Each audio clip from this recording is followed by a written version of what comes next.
From retro to next gen, we've got it all. I'm George, a Gen X grown-up, and this is Bit by Bit. Okay, here's a bit from GamersHeroes.com. Atari's platformer Bred Fread is now available on GOG and the Epic Games Store. So this is a super fun game. We discovered it a little while back, and I believe John and Mo did a video or a live stream where they were playing it. John and I played it on our own after that, and it's a ton of fun. So it's just been released, both GOG and Epic Games Store, and why that's important to me at least. On GOG, you own the game. You don't have to worry about if GOG ever dies. You can download the executable and play it forever. That's what I love about that platform. So it's awesome that Atari is releasing it there. Of course, it is still available on the Nintendo Switch and Steam, but here's the little X or Twitter posting from Atari. Favorite penguin besties are taking their biggest swing yet. That's and it's just a fun game. It's definitely got retro vibes. It's a platformer co-op, so you and a friend play together. It's just a ton of fun. Here's a couple another. There's one from Infogrames, the publisher of the game, along with Atari. Let's see what else. They got some stuff down here. You can follow them on Twitter, X, on their social media, so that you can always get updates from both Infogrames and Atari. But yeah, Bred Fread is a great game, and if you haven't played it yet, you should definitely check it out. Here's a retro handheld bit from the folks over at AndroidAuthority.com. They're doing a review of the Retroid Pocket Classic, and they're claiming that it's a great deal at the current price, which they're saying is $119. I haven't double-checked this yet, but with tariff situations, those things are going to fluctuate a lot. I've even seen some recent news articles that sometimes people are getting bills when their items are being delivered to them, like an extra tariff duty thing or something like that. Anyway, just be careful when you're buying stuff that might be tariffed coming out of China. But this Retroid Pocket Classic, first of all, it looks beautiful. I love the layout. I love the button structure. The D-pad looks awesome. I love the gray color scheme and everything, going back to the old Nintendo days. They talk about here, number one, look how big this thing is when it's held in somebody's hand. That's a really nice size system for retro gaming. Here it is next to, this is a Flip, if I remember. Yeah, this is next to a Pocket Flip 2 that's folded. So it's a good size. The one that got me down, look at these shoulder buttons and the placement.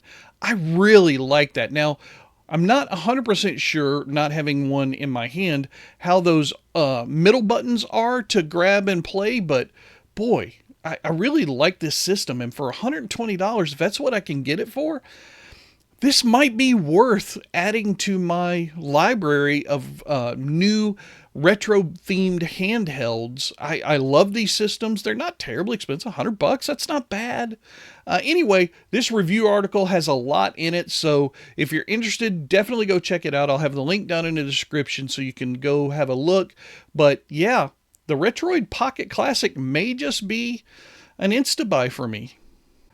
All right, here's a retro hardware bit from our friends over at XDA.com. 6 strange retro gaming peripherals that only worked for a few niche games. Let's go through this list real quick. Some of them you might recognize, some of them maybe not. First up, the Life Fitness Entertainment System for the Super Nintendo.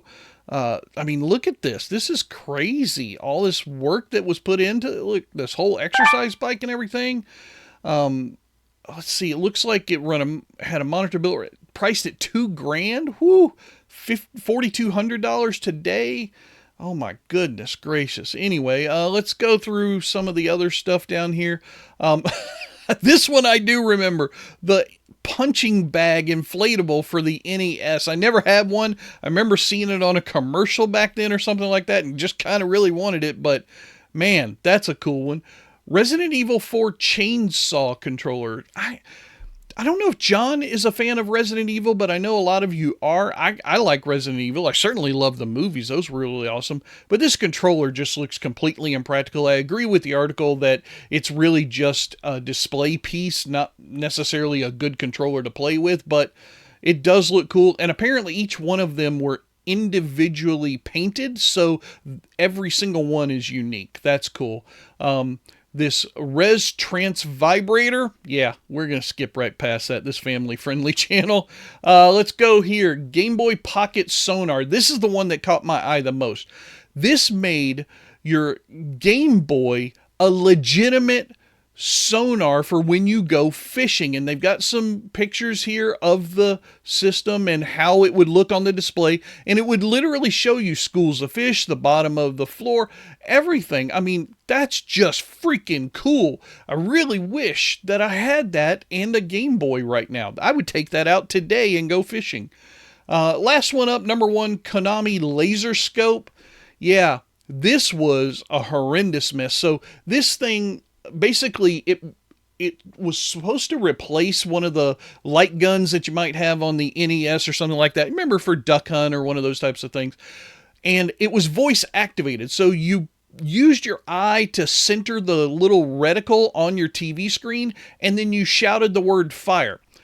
But there was no speech recognition back then. So really, the microphone just picked up any loud sound and then fired the gun. So if you and your friends were sitting around playing this thing and shouting and stuff, it just would fire indiscriminately. It was a terrible idea. Well, maybe it was a great idea, just terribly implemented. And I don't know, maybe now somebody could redo one, but it's a great little list.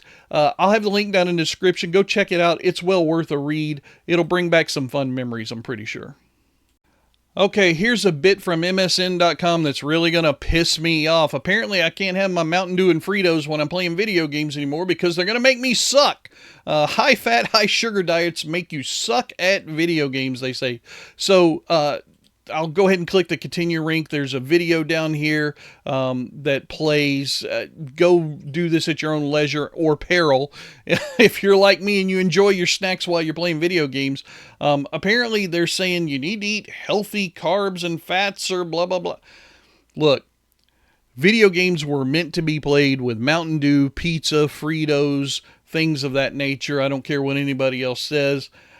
But damn it, I hate when science trumps my ideas. So I'll have the link down in the description below. But yeah, if you're wanting to have a late night gaming session, maybe put down the cheese sticks and pick up some baby carrot sticks instead. Oh God, that just sounds awful. Here's a bit I just discovered on techjuice.pk. There's a new game that's out called Desktop Survivors 98. It's available on Steam, and I am absolutely going to go check this out and download it.